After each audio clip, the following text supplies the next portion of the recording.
Hello, hello. Good morning, everybody. How's it going? Welcome to our Game of the Year show for 2023. I'd like to welcome Noviek back to the channel. How you doing? Good. How you doing? Good. Yeah, so we've got hopefully a fun show for you guys today. We've got a number of categories to look at, as well as our top 7 of the year. And I'll explain a little bit later on why we decided to do a top 7 and not a top 5 or a top 10. But to go ahead and kick things off, Mr. Noviek, I would like to start with this question, which has been a very popular topic. Is this the best year in gaming that we've ever seen? Oh my gosh, that is the question, isn't it? Yeah. I would honestly have to say that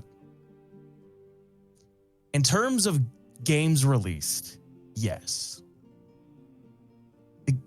The consumer has received a lot of good games this year. 2023 has been amazing for gaming, but game dev not so much.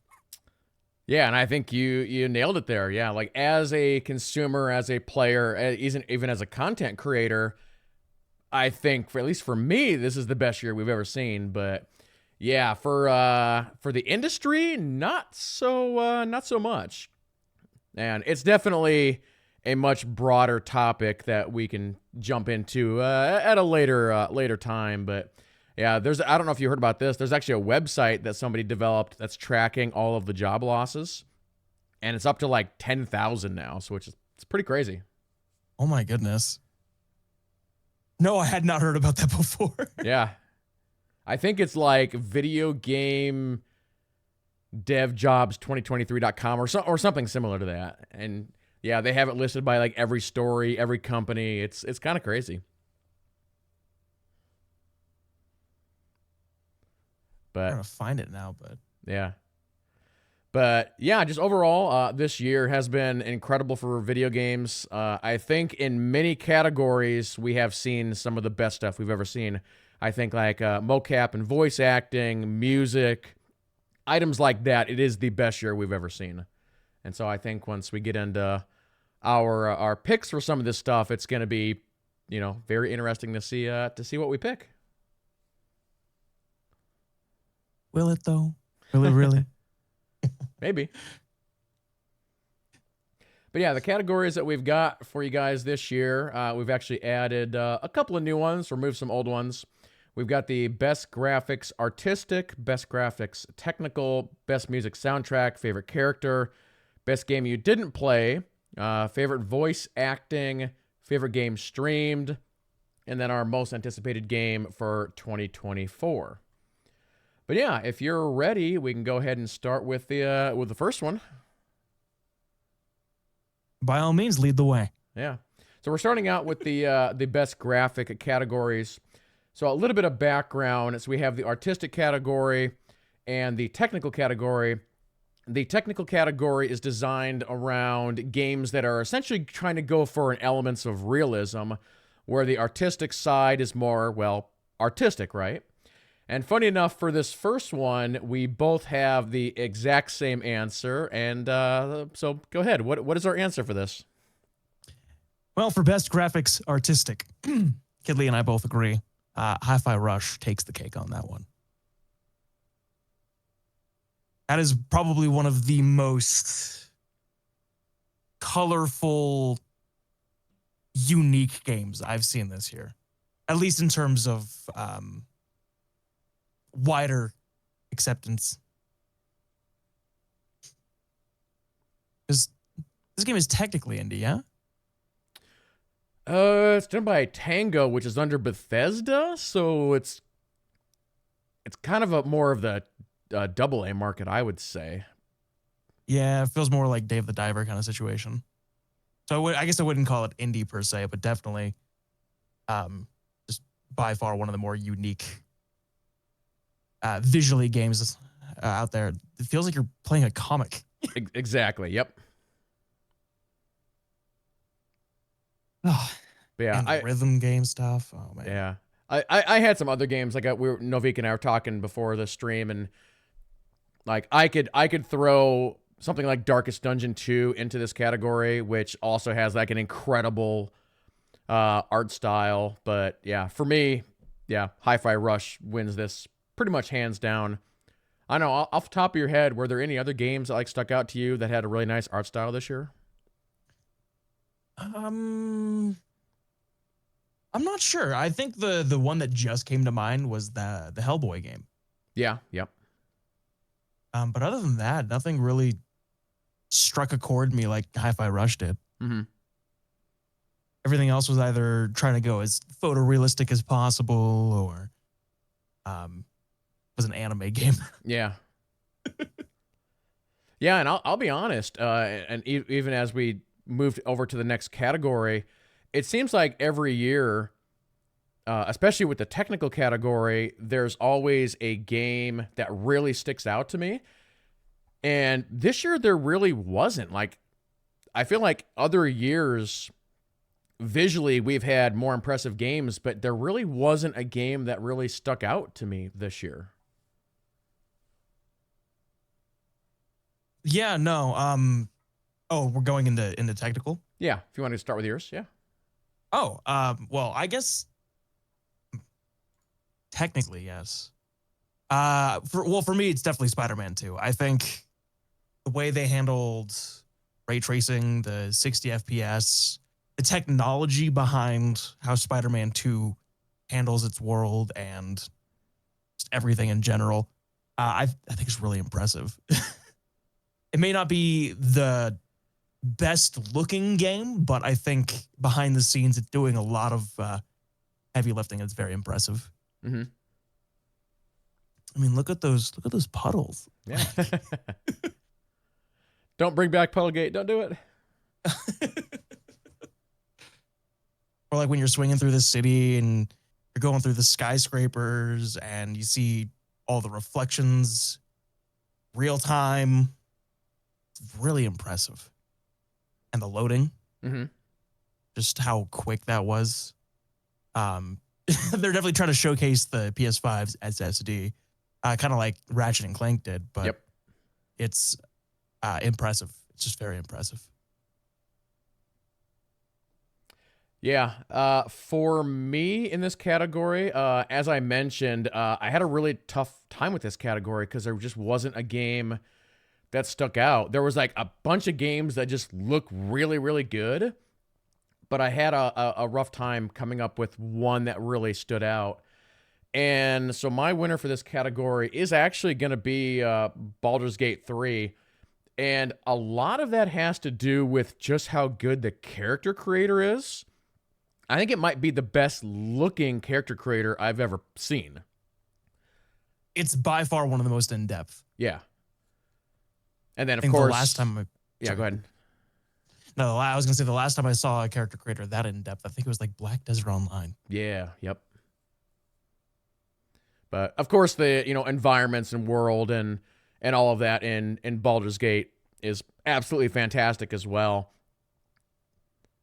But I thought it was just overly impressive, like how good your character looks, and then you start getting into the cutscenes, and you get into like the little facial animations that your character does, and you're like, I made that character, and it looks great, Not to mention all the pre-made characters too. Mm-hmm. Like just looking on screen right now, that the small amount of facial animation that was just there for such a small moment. Very impressive. Yeah. They did a wonderful job. Yeah. I'm sure that's a game we'll talk about a little bit more here in, I don't know, half hour or so. We'll see. Yeah, yeah. Probably see a lot more Baldur's Gate 3 get brought up. Next up is our Best Music Soundtrack category. What do you have for this one? Oh, for me. Oh, this one was a hard one because there's a lot of really good music out this year. For me, though, the one that I still play the soundtrack just in my off time. It's very rare that this happens. But for me, it's Final Fantasy 16. I think the soundtrack for Final Fantasy 16 is exquisite. It sets really high moments. It sets really low moments narratively. And there's never not a moment in Final Fantasy 16 where I was like, oh yeah, this music, not feeling it. Every single time it hit the mark and went above and beyond. And this music director is the same person who does like FF14 and what else does he do? Do we know? I think he only does, or all that I know him from is Final Fantasy 14. Okay. Soken. Let me. But yeah, I think in general he's considered like one of the best composers in the games industry. Just everything he does is like amazing. Yes, Masayoshi Soken. That is his name. Yeah, recently it's only been Final Fantasy stuff. But the last big thing he did was Drakengard 3, which is a precursor to Nier Automata. Okay. So, yeah, I'm looking at his credits right now. A lot of the other stuff that he's done has been, it's mostly Final Fantasy, admittedly. So, yeah. Would you say the themes between 14 and 16 are very much different, or is the melodies like similar in nature? There's definitely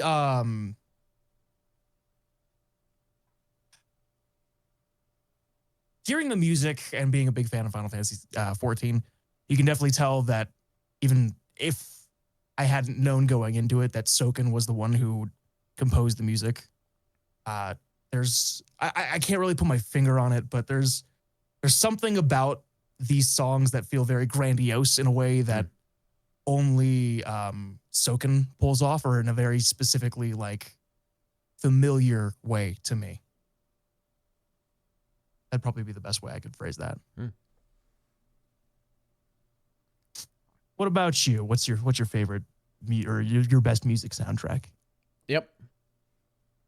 So yeah, I do think that the music category this year is completely stacked. I think this is one of the best years that we've ever seen for music, and this was actually a very hard category for me because you could throw in, you know, I think I've listened to more Baldur's Gate music than anything else. You know, I have Baldur's Gate music now as part of my official like stream music. Again, you can go back to Darkest Dungeon, Hi-Fi Rush. But there's one other game that really stuck out to me, and it's another one of these music-based games. And for the first time, we got to see people like Laura Bailey, Troy Baker, Ashley Johnson like sing. And that is going to be Stray Gods. Just like every musical number in that game was just absolutely fantastic. And funny enough, I just recently found out, because JT and I both played this, they released stats on Twitter, because I had beaten the game, and I'm like, okay, clearly I've heard all the songs. And they released some stat on Twitter, and they're like, yeah, only 4% of players have heard every song. And I'm like, what? Oh, wow. Because there's like branching paths and stuff like that in this game. And I'm like, okay, apparently I'm going to have to play it a couple more times to actually hear all the musical numbers. But no, absolutely just crazy category for music this year. So many good tracks. It's pretty crazy. Oh, absolutely. I'll have to play Stray Gods. It's one of the games I didn't play this year. Yeah, it's actually fairly short too. It's only like 4 hours or 6 hours or something like that. Oh, okay. So very bite-sized. Yeah.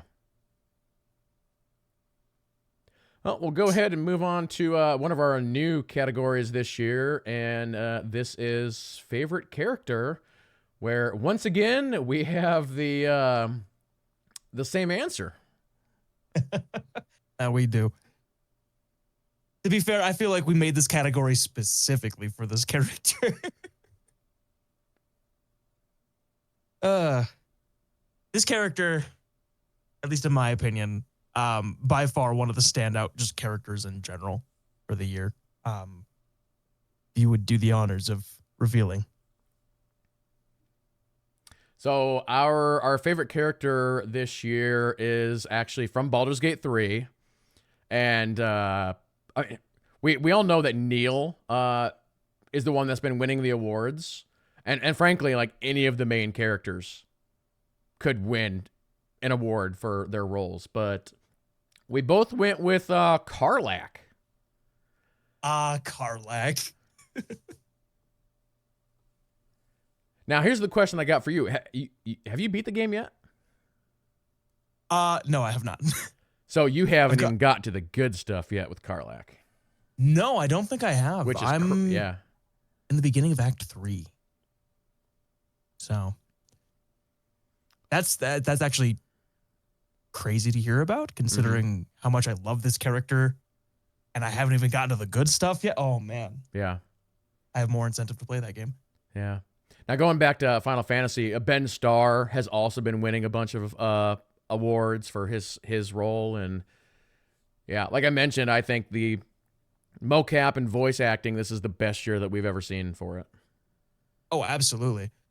This category for us was a big toss up for me, because it was either going to be Clive from Final Fantasy 16 or Karlach, and I ultimately went with our little cinnamon roll character, Karlach. Heart of gold, muscles of steel. Love that character. Yeah, I'm actually we're following a spreadsheet here behind the scenes. I'm actually gonna flip around a couple categories here, because I think it's natural for us to actually move into favorite voice acting, since we're talking about characters. That makes sense. So I'll actually start with this one.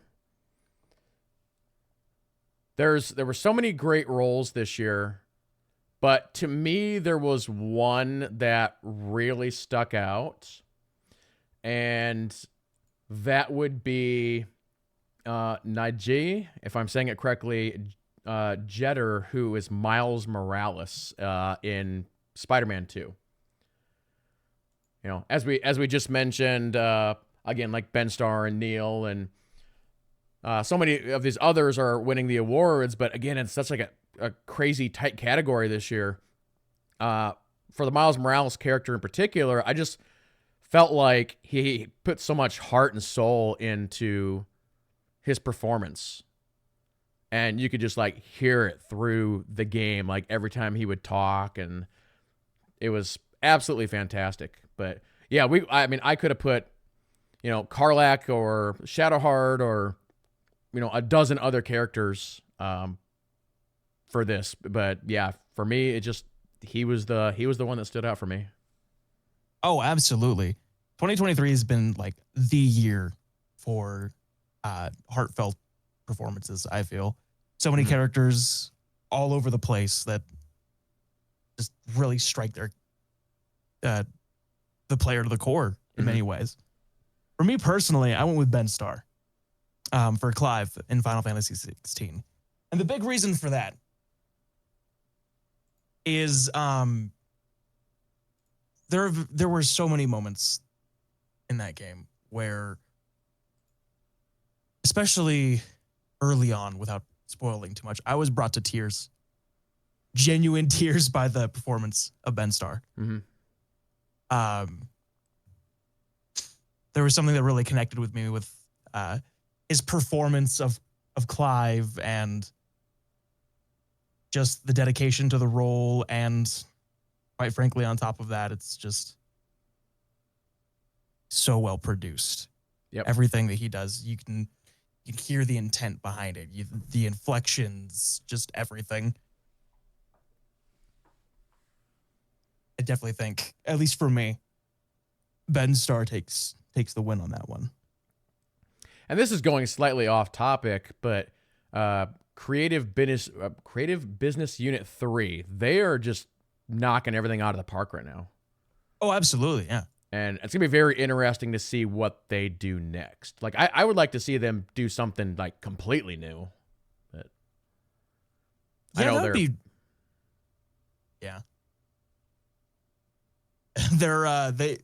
So far, I believe the producer had said that the team for Final Fantasy 16 got split up and moved into all the other projects they're working on right now, with Final Fantasy 14 and probably all the other Square Enix projects. So I'd like to see everybody get back together and make another game that maybe wasn't even Final Fantasy related. Yeah. Just a new IP altogether. Give them a Marvel IP. Let's see what they do with that. Oh my goodness. Make them do the Blade game. Yeah. That'd be cool.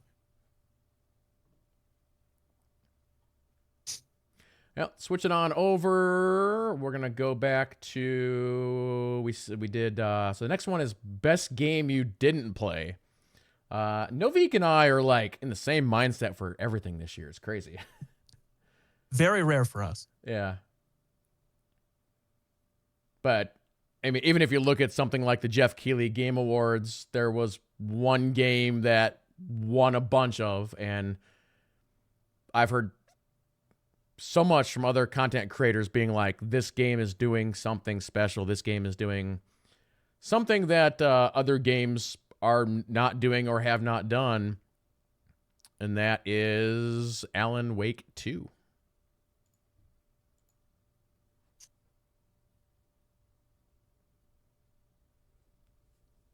Yeah, Alan Wake 2 is definitely one of those games that I avoided almost. Not because of like, oh, I guess I haven't played any of the Alan Wake games before. So like Alan Wake 1 or really any of the Remedy games other than what? Mad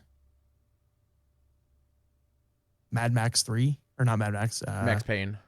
Max Payne, sorry. Yes, Max Payne 3 is the only other one that I played. But also the fact that this is a horror game, I was like, oh, maybe I should step away from this one. Mm-hmm. But seeing all the raving reviews for what this game is, this is definitely going to be one of the games I play next year. Yeah, and like you mentioned, you have like the Remedy verse where you have all three of these series that are kind of tied in with each other. Like when I played Control, I had not played any of the other ones, and I didn't feel like I missed out on anything. So I think they do a good enough job of still keeping them separate. Yes, from what I understand, everything in the Remedy verse is all like environmental. So running through Control, for instance, I think there's stuff like on like chalkboards or something to that degree that are references to other games that you wouldn't get unless you played those games. Otherwise, it just looks like nonsense information. So Gotcha. I'll definitely have to dive into those games. Yeah, I think, aren't they doing like a remaster of all the Max Payne games? I don't think I've heard anything about that, but that sounds like something they would probably do. Yeah, I want to say I've heard something about that. It makes sense. I mean, those games are super old. And doing remakes, remasters is kind of the thing these days.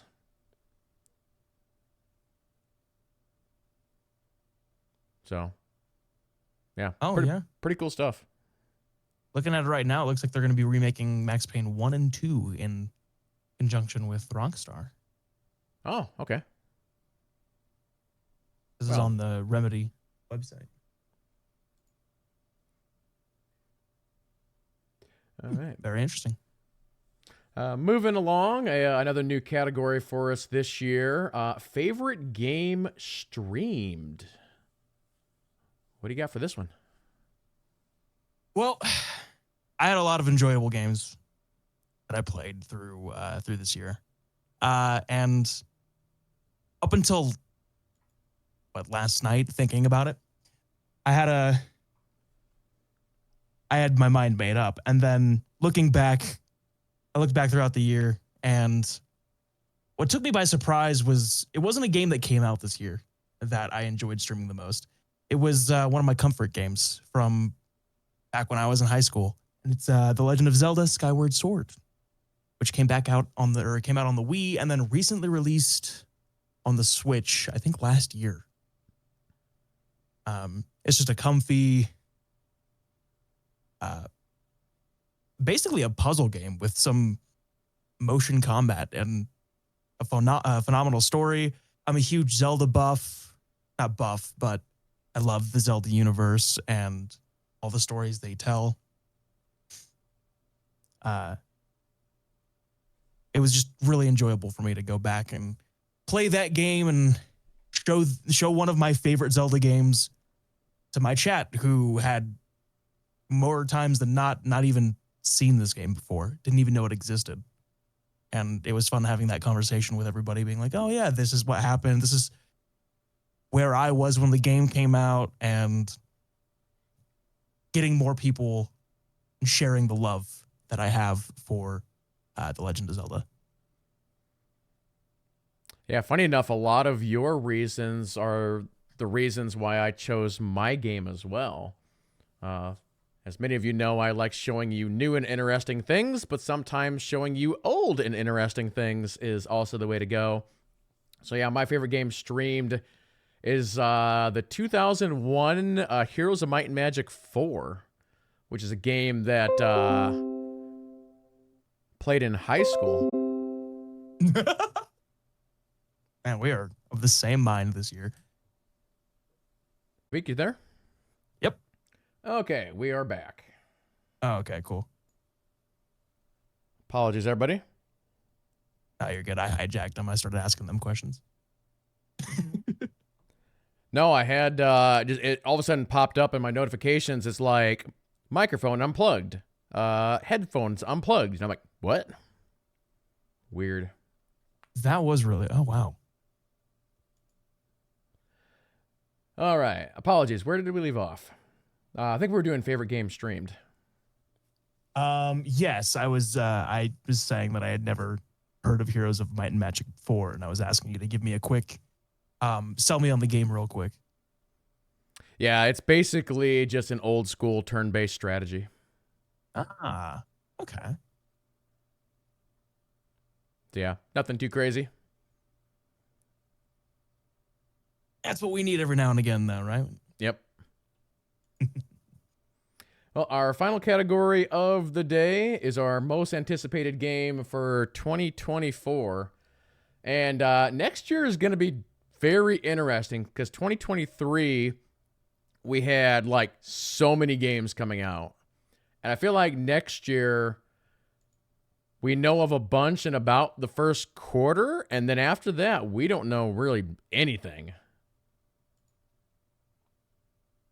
As far as I know, we only know that everybody's decided to release things in February. Yeah. So what do you have for your most anticipated? Oh man, it's the same every year. It's always a Final Fantasy game, isn't it? For me, it's Final Fantasy VII Rebirth. I back in 2020 when Final Fantasy VII Remake came out, which was the first part of this now trilogy of remakes of Final Fantasy VII. When that first came out, I played it and fell in love with the world of Final Fantasy VII.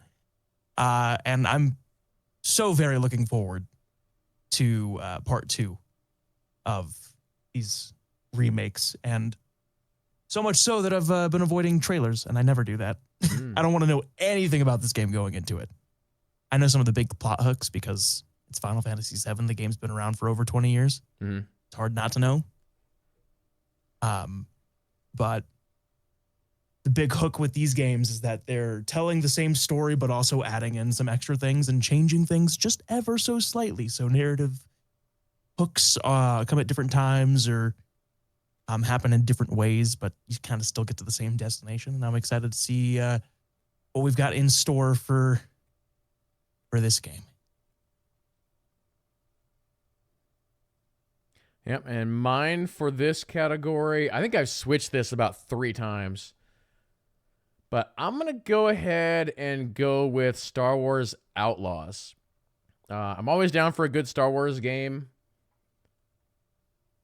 The problem is Ubisoft is so 50-50 on everything they do. This could either be the next Assassin's Creed Odyssey, which is great, or it could be any of their other games that just don't work. So I really hope it's good. Yeah, that's that's the big reason why I'm not like as intently excited about this game, I think. Yep. Still excited for the game, though. Just not as excited as I would be. Yep. Yeah, maybe they'll surprise us and it'll be a total Game of the Year contender. I really hope so. I really want that for a Star Wars game. Yeah. Well, with that, ladies and gentlemen, we are going to move into our top 7 of the year. So here's the reason why I wanted to do a top 7. As we've already mentioned, this year has been one of the best years in gaming we've ever seen. We do play a lot of games, but we don't get to play everything. And so I felt like a top 5 wasn't enough, and a top 10 was too much. So I wanted to force us to try and narrow down that list a little bit. And so that's basically why I want to do top 7. So that works out perfectly because I don't know if I had 10 games. Yeah. So we will go ahead and start with your number 7. Oh, my number 7. This would be a lot higher on the list, but admittedly, I have not played enough of this game to... I haven't beaten the game, unfortunately. But my number 7 is Lies of P. I love Souls-like games. I love it even more that Lies of P feels and plays a lot like Bloodborne, which is my favorite FromSoft game. It's a shame I haven't had the time to, or haven't committed the time, I guess, really, to playing even more of this game. But from everything I've played so far, I already knew. Just booting up the game and going through the first couple of bosses on stream, I knew this game was something special right off the bat. And like I said, the only reason it's number 7 on my list is because I haven't played more. I'm sure it would be much higher. And it's definitely one of those games that we could have put under the technical category for design as well. It's a beautiful looking game. Oh, absolutely. It runs amazing on PC as well, which with me and my now dated rig means a lot to me. Mm-hmm.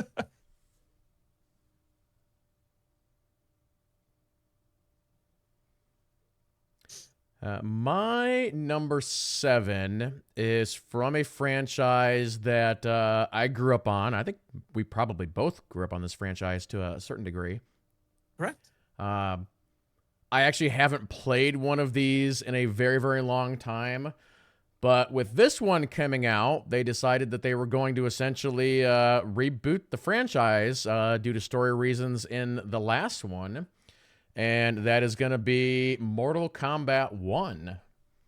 The story mode is absolutely fantastic. I loved every minute of it. The game also, again, looks absolutely fantastic. Another game to put in that technical category. But no, the story mode was just a lot of fun. It went to really interesting places. The gameplay, of course, is very refined. It was really cool how they were able to jump into like the cutscenes you're seeing right now. And then all of a sudden, it's just like, oh, now you're in the side-by-side fighting, just like the transition we just saw right there.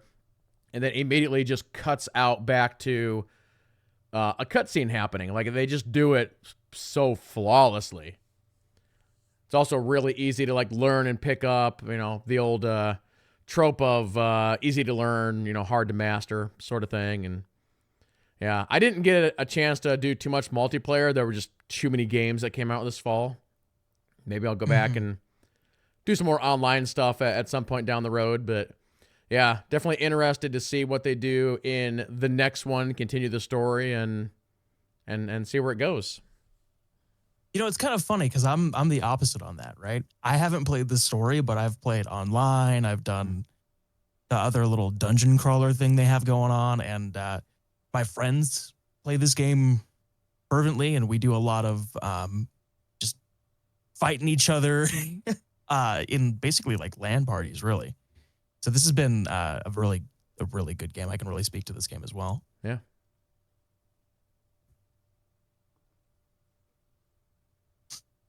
All right. We'll switch on over to your number 6. Oh, man. My number 6. It's a game that came out really early in the year, and I relished every moment playing this game. It's Jedi Survivor, Star Wars Jedi Survivor. I love Cal Kestis as a character, and it was amazing to see where the story went. And I think they're setting up for a third one. I think they want to make a trilogy from what they said. Yeah, they've already confirmed they're working on it. Yeah. Oh, perfect.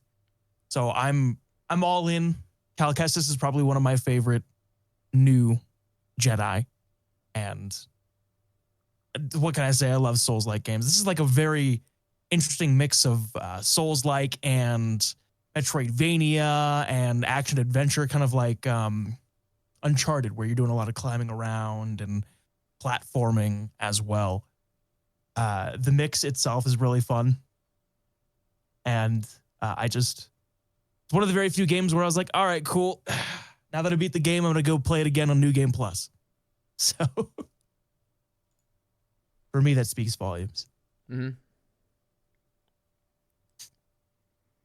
Well, not to mention being able to customize BD1. Top tier game. Top tier. Yeah, it's definitely another case where Respawn took all the feedback from the first game and pretty much made the second one better in every way. Yeah. I mean, it definitely came with a rough launch. That definitely did happen. Yep. But I mean, I've just booted the game up recently again, and they've patched it up. They've fixed a lot of stuff.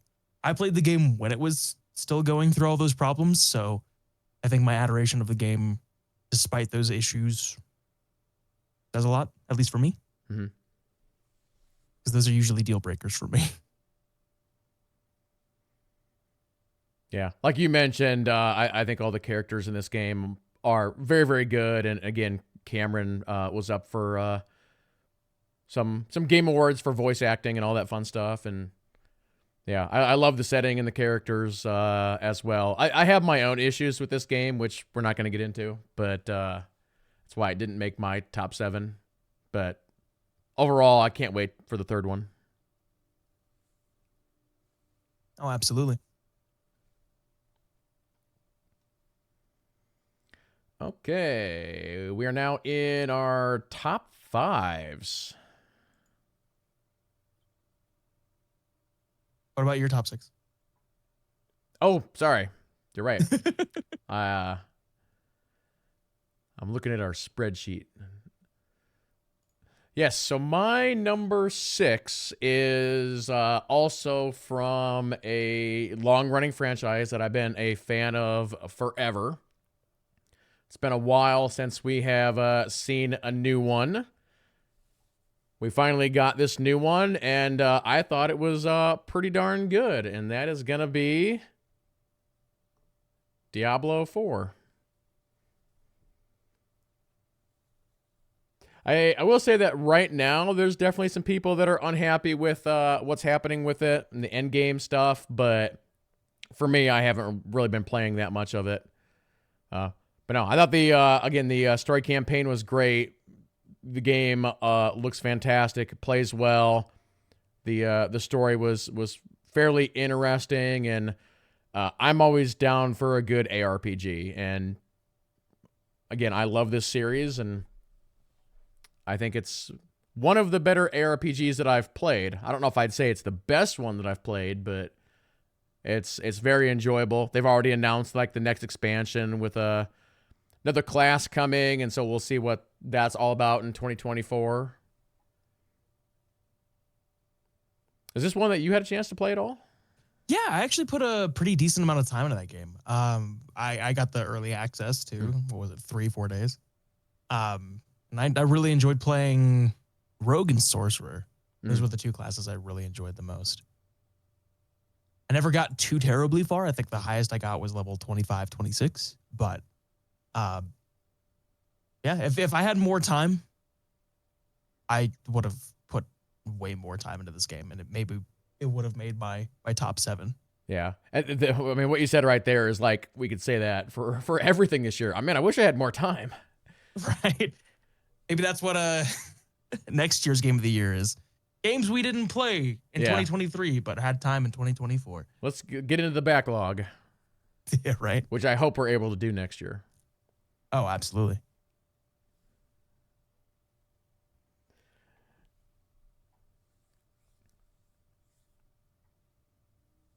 All right, now we can move on to your number 5. Now that I'm not skipping stuff.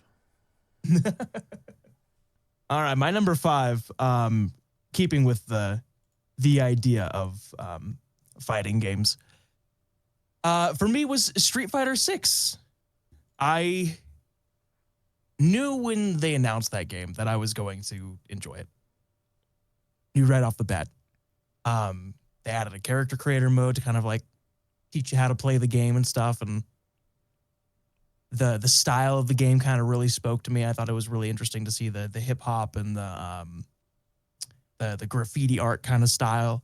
And I mean, it's Street Fighter, right? It's just as classic as Mortal Kombat, if not even more. At least, depending on what group you go into. The online was great. I believe they have rollback netcode, but I can't speak to that. So online matches were always fun and responsive, and it didn't feel super laggy. And I mean, honestly, I just love the style of the game. The characters are really cool too. Yeah, I know when Street Fighter 6 was announced, the new art style and then like you said graffiti or like paint animations and stuff they're doing was really interesting. Oh yeah, absolutely. They even added it or made it so that I guess like your supers Mm-hmm. have effects that kind of have the paint thing going on with them too. So that was always really cool too. The game oozes style. Just absolutely oozes style. Um, Especially in online matches and stuff. Not to mention that game has a really high skill ceiling as well. Really easy to enter. They added a lot of accessibility things, so you don't have to have these ridiculous inputs all the time anymore. You can press one button, press a direction, and do a super or a special move if you really wanted to. They made it very accessible and allows you ways to lean into getting into the higher skill ceiling. They give you all the tools you need, even like down to like a frame timer in the training mode if you wanted to really like master that game. The game's just meant for tourney play, and they made it as accessible as possible, and it worked. It worked for me. That's for sure. This is the first Street Fighter game I've played seriously since ever, actually. So Yeah, I don't think I've played a Street Fighter since maybe the original or the second one or something like that. It's been a long time. I dabbled in Street Fighter 5, but that was like near the end of its life cycle. And that was mostly in preparation for Street Fighter 6.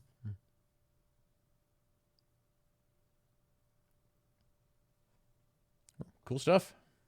Yeah.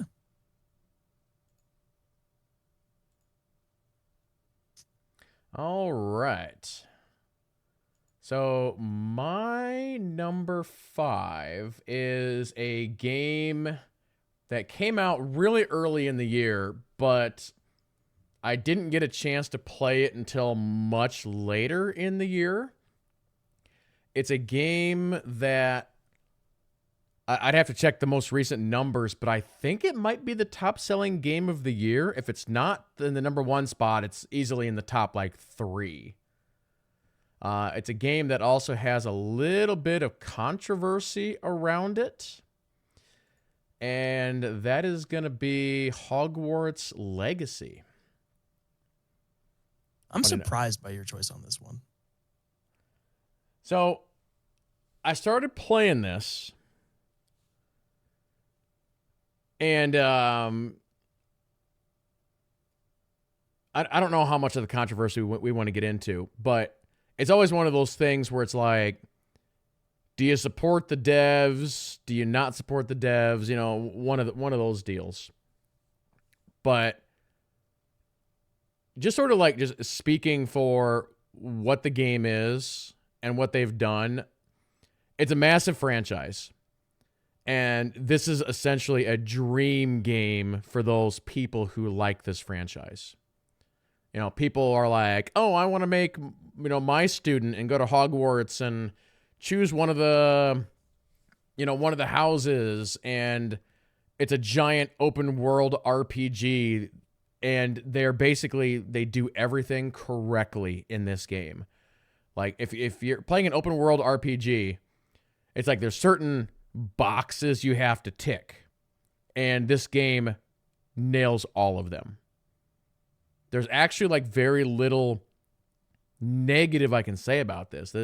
It's a game that you could spend hundreds and hundreds of hours in. Like, oh, I'm just gonna like fly around on my broom or on a griffin and just go kill Death Eaters, and oh, and now I'm gonna go into the housing system and build my rooms and get into the Fantastic Beasts and collect and breed those. And it's an open world that's got so many subsystems, and the story is good, and the combat is really fun, and very similar to like Spider-Man 2. It's ticking all the boxes.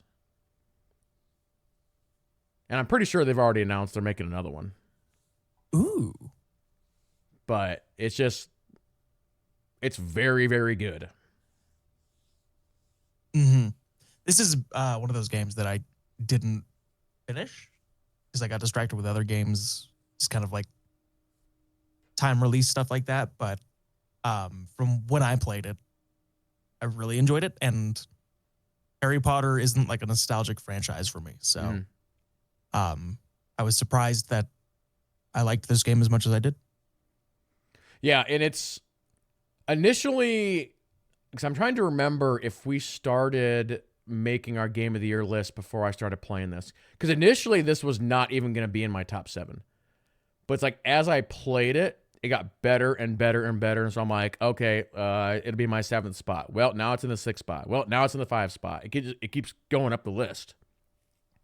Do you have a chance to beat the game, or are you still going through it? No, I'm still playing it. Actually, I'll stream it more today. Oh, heck yeah. But yeah, absolutely fantastic work from the devs on this game. They absolutely nailed the experience that I think people wanted, and that's again the reason why it's either the best-selling game this year or in that top 3. When it comes to the games that were released this year, this game currently has the record for the highest concurrent on Steam. Baldur's Gate 2 is 2nd. Baldur's Gate could not beat this game. It was close. It was close by like, I don't know, 5,000 or 10,000 people or something like that. But it's like you look and see how massive Baldur's Gate was. This game beat it as far as numbers, which is crazy. Mm-hmm. So, no, absolutely fantastic game, but I can fully understand if there's people out there that don't want to play it, don't want to support it because of the reasons. Oh, yeah, that was definitely a hot button issue when the game came out. But yep. We'll not get into that. Yeah, and that's also why, like, it wasn't at the Keighley show at all. Like, IGN, GameSpot, all those companies, like nobody, I think they just don't want to get into the issue surrounding it, and so it's not up for any awards. Right. So, looking at it right now, it is still the top-selling game of the year.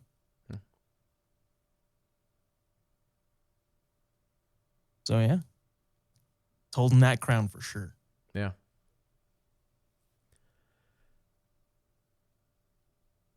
All right, Noviek's number 4. Oh man, I wish I could have put this game higher because the stars aligned with this game for me. But unfortunately, other games aligned even harder. But my number 4 is Final Fantasy 16. This was, I believe, my most anticipated game from last year going into this year. I remember correctly. Final Fantasy 16, the story is phenomenal. And I think the only reason it is only number 4 on my list is because of the side quests. The side quests really mess up the pacing of the game because unfortunately in this situation, side quests are story locked. So if you exceed a certain part of the story, the side quests disappear, which then cut off other side quests, which stop you from getting powerful items and stuff like that. And all of that to say, that is the one part of the game that held that back for me. Everything else about this game has been phenomenal. The story, the action sequences, the combat itself. I don't know if you've ever played Devil May Cry, but this is from the same combat director of Devil May Cry, and it shows. It's incredibly fun to play. It's incredibly moving to watch. As a great example of how good the story is in this game, I have some coworkers that don't care about video games, don't care about Final Fantasy. And I was talking about this game and I was like, look, at the very least, watch the cutscenes.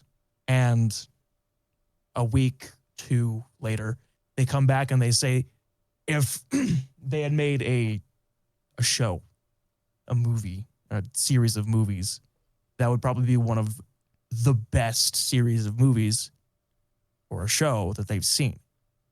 The story in this game is phenomenal, and me being a very story-driven player really speaks to me.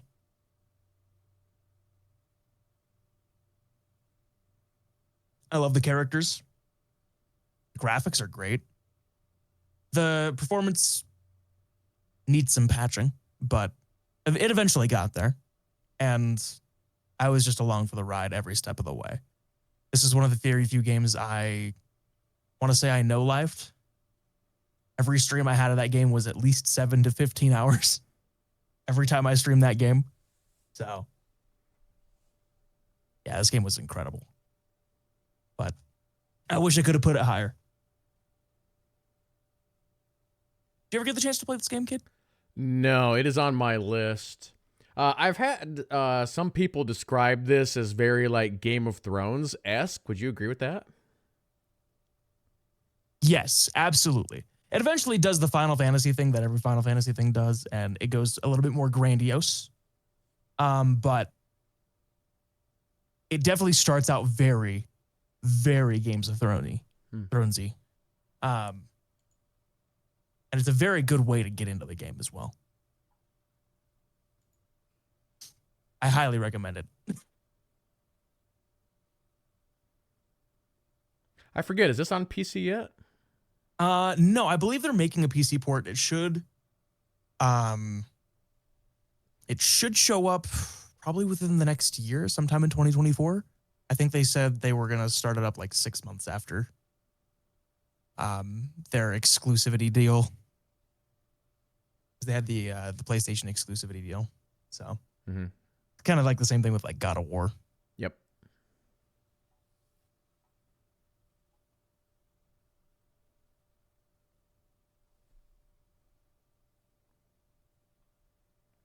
All right. My number 4. Yeah, this is definitely, so this is a game that first popped up at like Summer Game Fest E3. You know, we saw a trailer on it and I was like, huh, this game looks very interesting and very different, like unlike anything that's really out there. And I'm not really a person who's into like, I don't know, High School Musical and Glee and like anything like that. But I was like, this looks interesting enough to try it. And so, yeah, we've already talked about it a little bit today, but yeah, my number 4 is indeed Stray Gods. That's funny that not only the music soundtrack category, but also our number 4 lined up the same way. Yeah. But no, for those who don't know, this is kind of like an RPG musical. It's extremely story heavy. It's actually one of those games where, you know, as you're playing it or as you're streaming it as a content creator, it's hard for me to like talk because it's just nonstop dialogue and singing. But as I mentioned earlier, they announced that only 4% of people have seen all the songs because of all the different like dialogue options and the different ways to play. Actually, I'm showing it on screen right here where you can select like charming, kick-ass, and clever. So that's like one of the traits that you can choose, as you're playing as Laura Bailey's character. But no, the musical numbers were just all fantastic. I definitely want to play it again and go down a different trait and align myself with different people.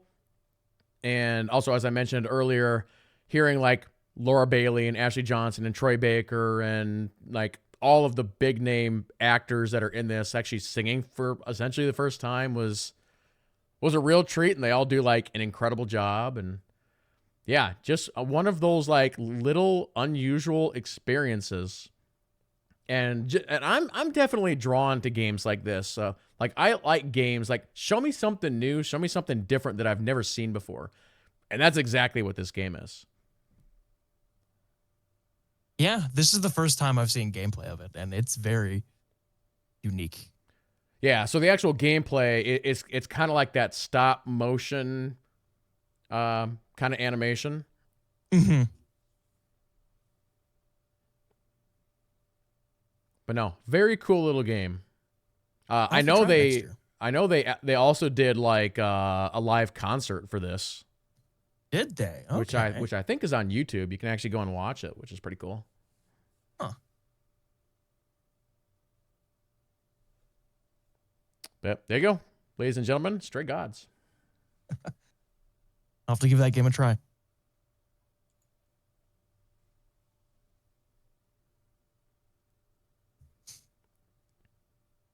All right, Noviek's number 3. So my number 3 is another game I was very excited for this year. I loved the first game. I loved the spinoff, which I guess wasn't really a spinoff, but that's neither here nor there. My number 3 was Spider-Man 2, actually. Spider-Man 2. Spider-Man's my favorite superhero of all time. Always has been, always will be. Very safe, or very, very warm place in my heart. A character I've always adored.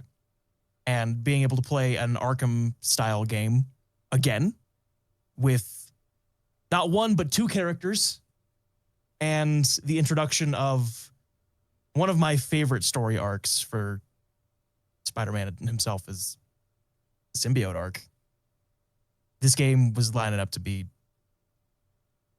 my penultimate superhero Spider-Man game. And it lived up to that. This is an amazing game. I love the combat. I love all the new suits, the new powers, being able to swap back and forth between Miles and Peter at the drop of a hat. Just press a button, boom, there you go. It's so quick. The PS5 really shows this game off very well. The performances, the story. There's not much about this game that I could say negatively, and I would have to search. This game is a very fond place in my heart now, and I'm looking forward to a potential third one. I don't know if they confirm that or not, but yeah, I don't recall off the top of my head. it looked like they set up for one. So if they want to make more, I'd be more than happy. Give me more, Insomniac.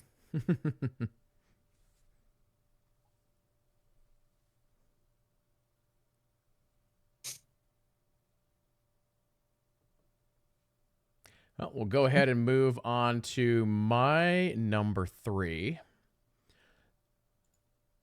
So my number 3 is the big game that got shadow dropped at the start of the year. And normally I am not into these kind of games, but it was one of them deals where it was like it was on Game Pass, and so it's like, hey, let's just give it a try and see what this is all about. And of course, that is, as we talked about it a little earlier, that is Hi-Fi Rush. This game is absolutely fantastic. one of the coolest things about this game is like I have a real problem with all these rhythm games because I guess I can't keep a rhythm. In this game, it doesn't matter. You can like mess up as much as you want, and the game does not really penalize you for doing so. As we mentioned earlier, the art style is absolutely fantastic. Along with that, the voice acting, the level design. You know, it's almost one of those perfect package type of games. And how they were able to actually get the entire world to move in beat with all the different songs, I would love to see it behind the scenes on that. Oh Because yeah. it's crazy what they were able to do visually with this game. No, Game also has some really good accessibility things too, right? I think so, yeah. Because I know one of the things they did was, in case you're having a hard time hearing when the beats are, they also give you a beat timer that you can do your actions to as well. Yep. Other things like that. I didn't really interact with it too much, but yeah. And I think you maybe mentioned this earlier. I forget if it was on this game or a different game, but it's a game that just absolutely oozes style. mm-hmm. And there's also two different soundtracks for this. So they I played it without the copyrighted music because of, you know, Twitch, and the original music that Tango made is absolutely fantastic. Part of me wants to do it with the copyrighted music just to see what the difference is, but like all the original songs are fantastic. And I know like some of the boss themes, because I remember when I begged you to stream it. I'm like, Noviek, please stream this game. Like you got to that first boss, and it's just like you're fighting that giant like robot, and the music is just like going off, and it's so good. Yeah, when I was playing that game, and it's a shame I didn't have time to play more of it because I really wanted to play more. I couldn't stop bobbing my head. Yeah. The music's great, and just keeping on time with stuff, and as well, I used to do music growing up too, so timing and stuff like that. It's a game very well suited for me for sure, and I can definitely see why it made it to your number 3.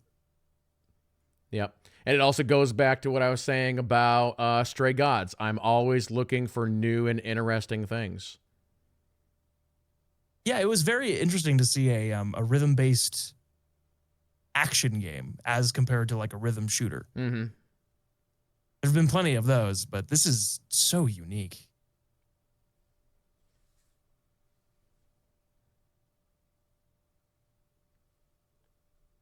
With that, we will go ahead and move on to, we're getting down there. Your number 2. Oh yeah. My number 2. Like I said earlier, I'm a big fan of the Zelda franchise. It has a very special place in my heart. I loved Breath of the Wild when it came out, and I even replayed it this year. It was one of the games I replayed this year to get ready for my number 2, which is Zelda Tears of the Kingdom. This game does a lot technologically. It's just so impressive to me. The fact that you can take individual items and rewind them in time, fast forward them, move them around, and it keeps that data for a certain amount of time with almost every item. And the fact that there's technically 3 maps to the game. It looks like there's 1. There's no spoilers, 3. The game is huge, and it's a technological marvel that it even runs on the Switch the way it does. I love the art style. The story, I was all in on the story. And they told it in a very similar way to Breath of the Wild. So it's very find the story at your own pace, if at all. And, oh, man, this game was a treat. I think my playthrough clocked out at around 80 hours, and I found out that I had missed a whole bunch of stuff. My playthrough could have easily been 150 hours if I wanted it to be. But maybe it will be when I play this game again, because I will be playing this game again. This game's a treat. I don't know how else to describe it. It's just smiling ear to ear the entire time I was playing that game. Yeah, I feel like the big story of this game was the that added building system. Mm-hmm. Oh my gosh. It was, you couldn't go on Twitter without seeing something about this game when it came out. Someone was building a rocket. Someone was throwing a Korok over a mountain. This game had so much creative freedom given to the players, and oh boy, did the players exploit that. Mm-hmm. I'm still to this day seeing builds, like vehicle builds that you can randomly do, that blow my mind. Like a wheel that just goes over the water so you never have to swim again. One of the builds I used in the game nearing the end just to make things a little bit faster was a hoverboard or a hover bike. I was just flying around on a bicycle. Why not? There's so much creative freedom in this game, and I'm glad that I'm just glad I got to play this game. Yeah, and I know another one of the other big mechanics that they added, and I don't know the term for it. It's the one where you can like go up through stuff. Yeah. I forget what it's called as well, but it's a phasing mechanic. Yeah. You just go right up through whatever you're underneath, and pair that with the ability to stop time on certain enemies and stuff like that. There are very creative ways to get past conflict. The ascend ability, yeah, there you go. I forgot that ability existed for such a long time. It took me a very long time to remember it was in my toolkit just because of how obscure it is. But once I got to that point of remembering, it was all over. I was all over the place all the time. The toolkit in this game is insane. And it's in a Zelda game. Like, That's the most wild part to me. Like, this is definitely Nintendo letting their first party be it at its finest, for sure. And whatever's going on screen right now is something I've never even done. So that's I have to go play this game again. I have to. Yeah, they did such a good job because they basically took everything in the first game and they're like, yeah, let's just make everything better. And then, yeah, let's add this, whole new crafting system and the Ascend and I think a couple other new things. And I know another one of the big talking points about this game is like, what if this game would have released in, let's say, October instead of March or whatever it was? Like, would have been higher on people's lists for like Game of the Year and stuff? Because it seems like a lot of people are forgetting about it because it was released so early, and then again at the end of the year you had Baldur's Gate and Spider-Man, and some of these other games. Mm-hmm. I think a big reason why people are also kind of forgetting about the game is because while the toolkit is new, it's fresh. The overall world, the aesthetics of the game, they kind of blend right into Breath of the Wild, right? This is, for all intents and purposes, Breath of the Wild 2. So in a lot of people's minds, and even in my mind, I forgot for a while this game came out this year too, because I was like, oh yeah, Breath of the Wild. It's just Breath of the Wild, but it's not, and that's what most people kind of sort their brain to, understandably.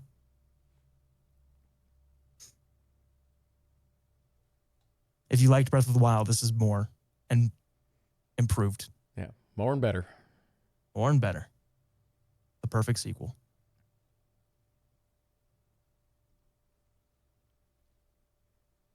Now, with that, everybody, and we're doing this for a reason, by the way, we are moving on to Noviek's Game of the Year. So my Game of the Year should come to no surprise of anybody who's ever watched my channel. I have attempted 3 separate playthroughs of this game. Still haven't beaten it, by the way, because there's so much to do. It's Baldur's Gate 3. I'm in much agreement with most of the world in saying that Baldur's Gate 3 is the best game I've played this year, or at the very least, my favorite. I love the characters. I love D&D. So having a game that emulates it so well is, what more could you ask for, really? I don't know. There's so much to say about this game that I'm struggling to say, or to come up with anything to say particularly. This was your number 2, so you care to chip in at all? Yes. So yeah, it's my number 2, and here's what I want to say about this. This is one of the best games, not only of this year, but it's going to go down in history as one of the best games of the generation.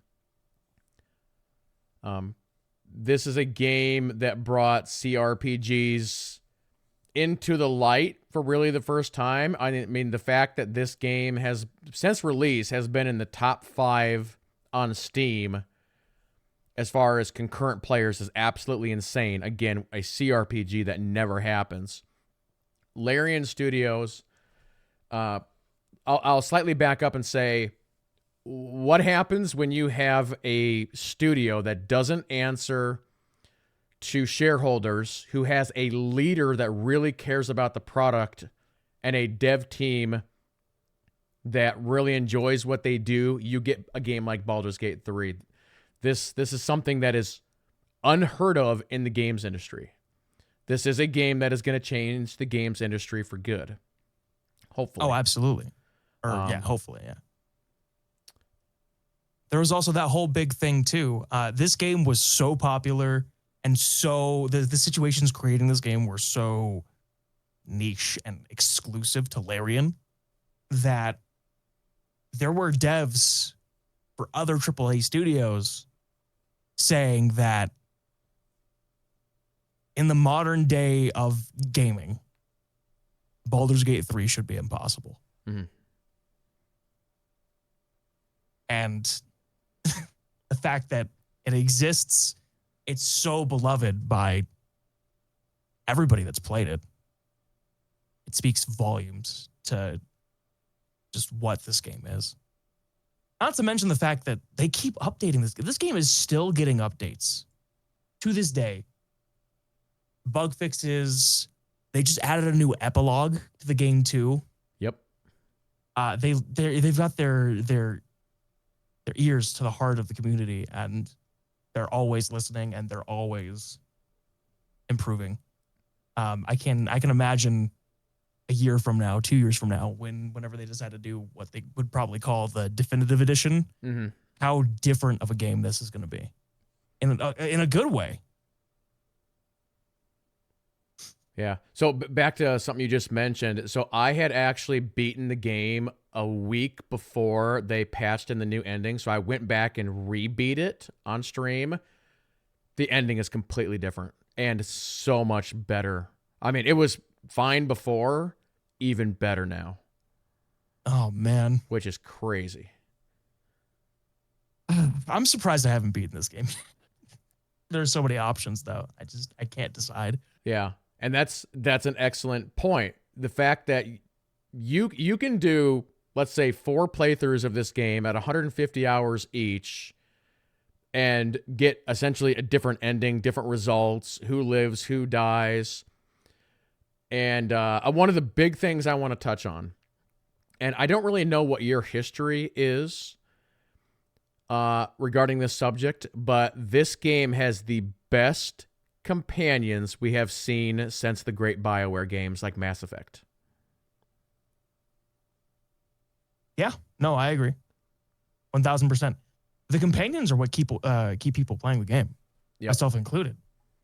The first restart I had on this game was because I was going through the game doing a Shadowheart romance, and then got Karlach and realized, oh man, I want to do the Karlach romance. So I tried doing that, realized that I failed the qualifications along the way, and just restarted the game. I was like, it's worth it. Not to mention the internet's love for Astarion. Yeah. The characters in this game are some of the most fleshed out, real feeling characters I've ever seen in a game. Yep. And to put hours to how much love I have for this game, I have almost 300 hours in this game. I still have not beaten this game. My Steam playtime clocks at 256 hours.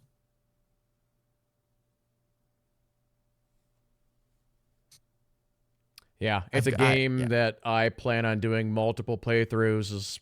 Over the years, probably get into the like. I'm already thinking I know my next one is going to be a Dark Urge Necromatics wizard. Mm-hmm. And it's like after that I want to do this, and then after this I want to just I'm like already like thinking like 5 playthroughs ahead on what I want to do, and it's like in my Dark Urge I'm like, oh god, I'm gonna have to kill Karlach. It's like I don't know if I can handle that. Well, not to mention, right? Dark Urge has 2 playthroughs in and of itself. Yep. Resist the urge, embrace the urge. Mm-hmm. 3 if you want to do like a weird amalgamation. Like things are so different. And this has nothing to do with my qualifications for it being my game of the year. The modding scene for this game is insane. Larian uses their own rules for the most part for 5e. They take a lot of the 5e rules, run with it, but like some spells and stuff like that, and certain ways that spells function work inherently differently in this game. There's a mod that gives you all of the spells in 5e, changes how they work so they work as written, and that's an entirely different playthrough. If you just wanted to be like, oh yeah, let's play like lore accurate D&D, or like, there's just so many permutations to this game. Every situation, every encounter has 3, 4, 5 different ways you can go about it. It's such a variable game. It's probably going to be timeless with how much time you can put into this game. And it's amazing that a CRPG, not just for my sake of making it my game of the year, but looking at Keeley's event, the people voted that Baldur's Gate 3 is their game of the year too. It's amazing that it came from a CRPG. Yep.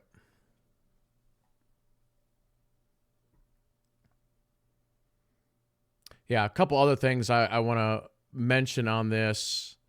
This game has earned a spot in my top 5 all time. It's currently in the number 5 spot. So I do want to mention a couple things. Obviously, we're glowing about how good this game is, but I feel like I do need to give the reason why it's not my game of the year. And a couple of reasons. They have patched the heck out of this, making it better, but I did run into game-breaking bugs. I had multiple friends who lost hours and hours because of a problem. Mm-hmm.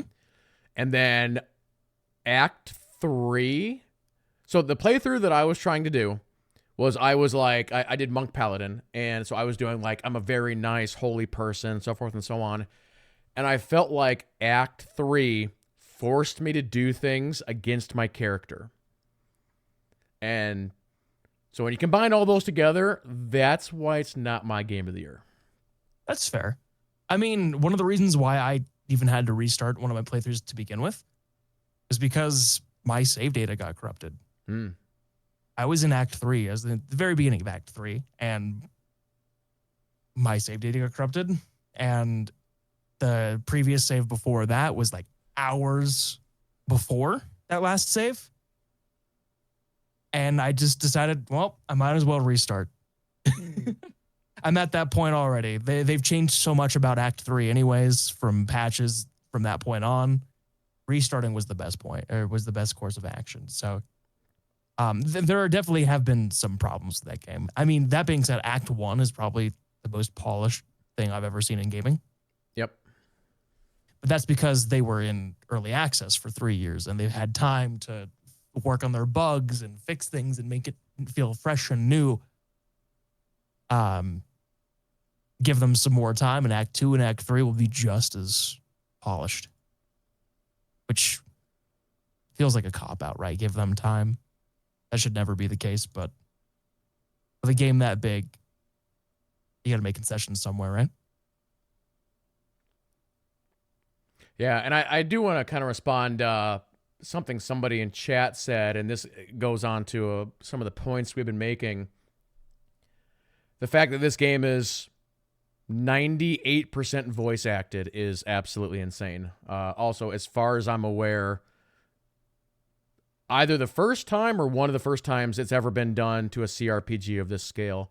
Yeah, somebody in chat mentioned Rogue Trader. And again, Rogue Trader's like 30% voice acted, give or take. Mm-hmm. So it's like, as a content creator, we don't want to sit there and read novels worth of content. It's rough. Yeah. So That's like been one of the big reasons. Yeah. Sorry.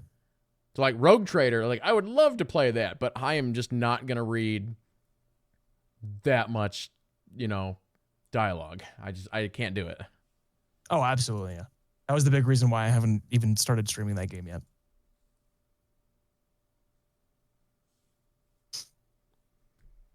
Yeah, I'm trying to think like anything else we can say about this game. Go play it. Yeah. If you haven't played Baldur's Gate 3, go play it. I've had some people. Go ahead. If I haven't been able to convince you, if Kidley and I just musing about this game haven't been able to convince you, if the gameplay you're seeing right now doesn't seem all that interesting, I promise you play this game for a little bit. Unless it's just not for you, you're in. It's definitely one of those games where you can literally make the character that you want to make. Mm-hmm. And that's a big draw for a lot of people. One question I've had people ask me is, they'll say, well, I don't know anything about D&D. Can I play this? Absolutely. The game does so well of teaching you how to play the game that I've heard of so many people that have just played Baldur's Gate 3 and go, I want to play D&D now. I want to learn how to play D&D. If this is what D&D is like, I want to play D&D. It's such a good example of what D&D can feel like at the table, online, however you play with people. It's set in the world of D&D. But no, you don't need to know the lore. There's no story really that connects to it other than like some characters. Mm-hmm. And they feel more like references than crucial things that you need to know about. Yeah, one other thing that is really neat about this game, and we've both played, D&D 5e, getting to actually like walk around Baldur's Gate or the Underdark, some of these locations that we know of. Playing on like Roll20 or D&D Beyond or something like that is one thing, but getting to actually walk around Baldur's Gate with this much detail is a real treat. Oh, absolutely. It really brings to life what you see in your imagination. Yep. That being said, since we have played 5e together before, we should do a co-op playthrough where we play as our characters that we played in 5e. I 100% want to do that, yeah. Bring back Wenmuck and Terran. Get JT in there, we'll bring in Mario. Mm-hmm. Oh, yeah. But yeah, there you go, ladies and gentlemen. Baldur's Gate 3. It'll go down in history as one of the best games ever made. Also, can't wait to see what Larian does next. Oh, my. I believe they're working on the next Divinity game, from what they've said.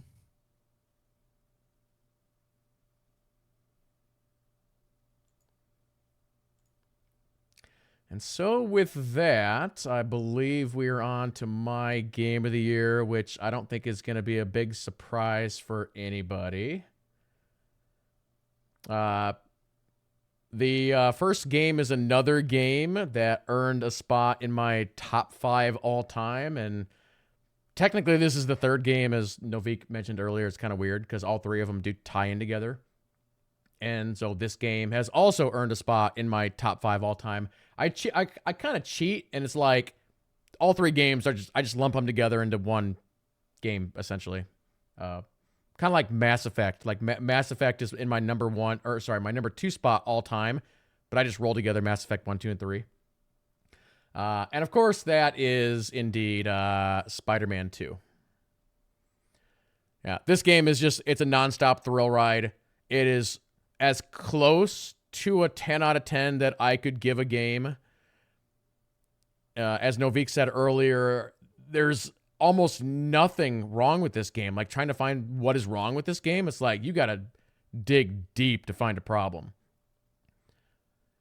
The only reason that it wouldn't be a 10 out of 10 for me is actually similar to what Noviek said earlier, but a little opposite as well, where Doc Ock is actually my favorite Spider-Man bad guy, and he was the main in Spider-Man 1. So I actually like that story a little bit better. Oh, yeah, definitely. But yeah, they took everything from the first Spider-Man game, or the first 2 Spider-Man games, made everything better. A lot of people didn't like the MJ sections. They made her sections much better, much more combat-oriented. Switching between the 2 Spider-Men was a lot of fun. All of the side stuff in the world was so much better. And again, you can start ticking the boxes from, graphics, gameplay, audio design, music, just perfect. Yeah, the Mysterio stuff was absolutely fantastic. Mysterio is probably my second favorite Spider-Man villain, so it was cool to see what they did with him in this game. And of course, with this being an open world RPG, it is one of the best open world RPGs ever made. The traversal of this world, I don't know if there's another game out there that can beat the traversal. Just like swinging around for fun is so enjoyable. And then you're like, oh, there's a crime down there. I'm just going to go stop this crime real quick. Okay, I'm back swinging again. It's like, oh, there's a car chase over there. Let me just go stop this car chase. And you're doing your Spider-Man thing, and it's absolutely fantastic. Yeah, Yuri Lowenthal and all of the voice actors just completely nail their roles. I really hope that Yuri and I hope Yuri does Spider-Man for forever. Same with the guy who does Miles. Mm-hmm. But no, Spider-Man 2 is my game of the year. It's great. It's a very good game. It was I hadn't played Tears of the Kingdom and Baldur's Gate 3, it would have been my game of the year for sure. Yep. Well, there's just so much to say about this game too. Yeah. Yeah, the cinematic sequences, which there are a bunch of, are just fantastic. It's I almost want to say an expert class in storytelling, cinematic storytelling with superheroes. Yep. And I think you mentioned it earlier, but yeah, this game is using a modified version of the Arkham combat system, and the Arkham combat system just works so well for Spider-Man. Oh, yeah, for sure.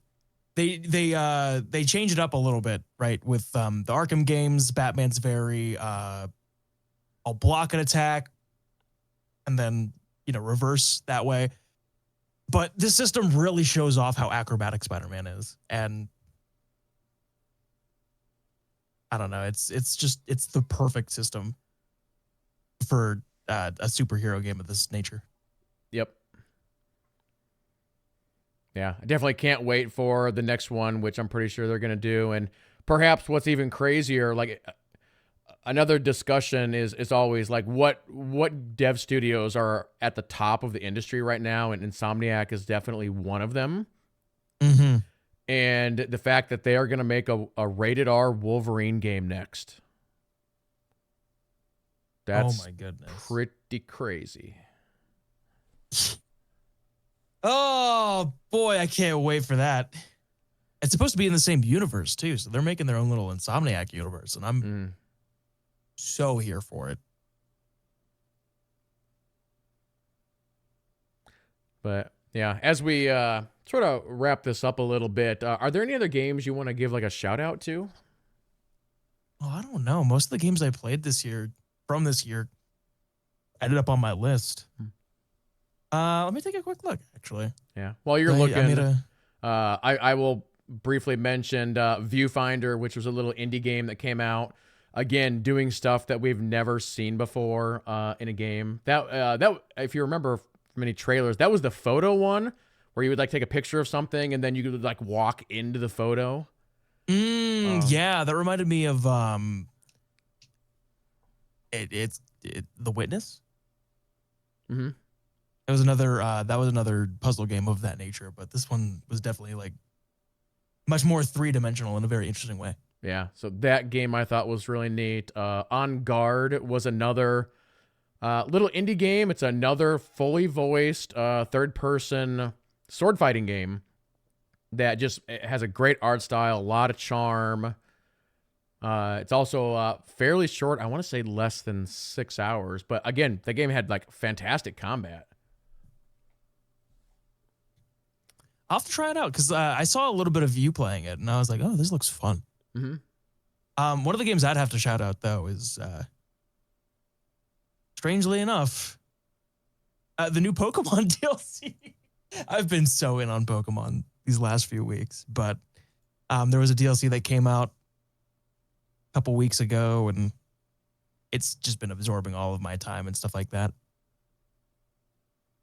It's always fun to have more of a game you enjoy. Mm-hmm. Other games that I really played, Sea of Stars. Yep. I didn't really get to mention it too much because I only played the tutorial of the game, but from what I've played, it was incredible. That's definitely a game that I'm saving to stream next year. And I will be playing that game. It's very much like an old JRPG. It's got the pixelated graphics. What are those called again?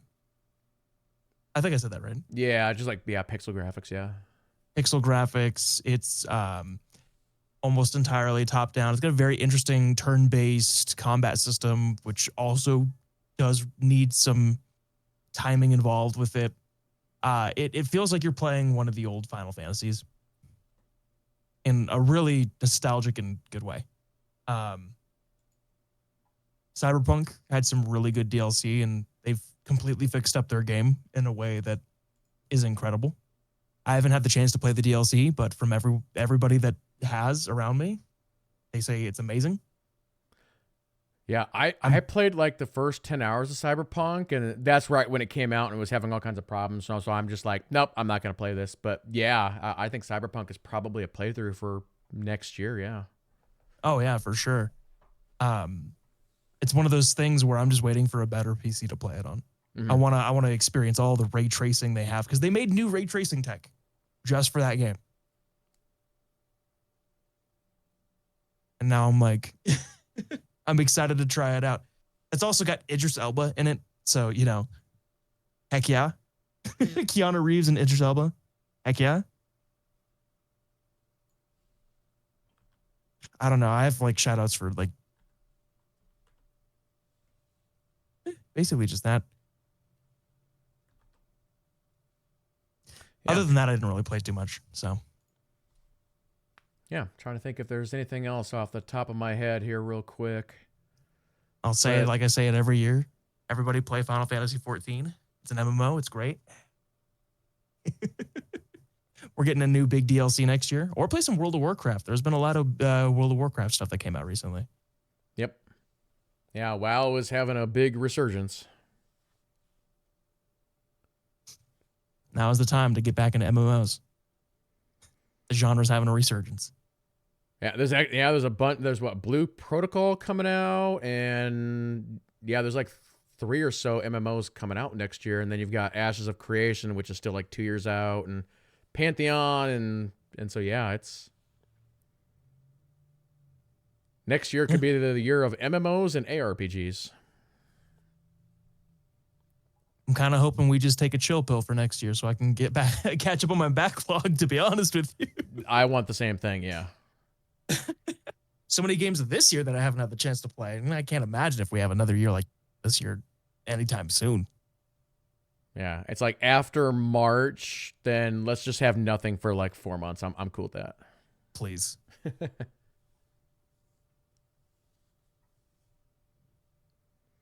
But yeah, I think with that, ladies and gentlemen, we'll look at wrapping this thing up. So if you're not following Noviek here on Twitch, I just did the shout out in chat. Make sure you're giving him a follow. And yeah, thanks for coming on the show. Do appreciate it. Yeah, thanks for having me. Yeah, absolutely. So when are you starting your Final Fantasy Rebirth playthrough? Everybody needs to know. Oh God, when does the game come out? You're like the second it comes out? Yeah. Basically, that's typically how that goes. It's I think it comes out the end of February. So if it's on a day where I'm actually off of work, it is. Yeah. Okay. So the second it comes out,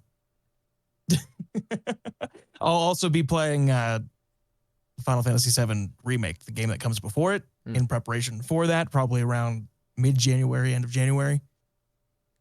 So that's kind of like the next big game on my docket. Other than that, I'll be playing other games that I've been playing recently, like Pokemon, and just catching up on other games that I may not have had the chance to play this year. So Lies of P is definitely on the docket as well.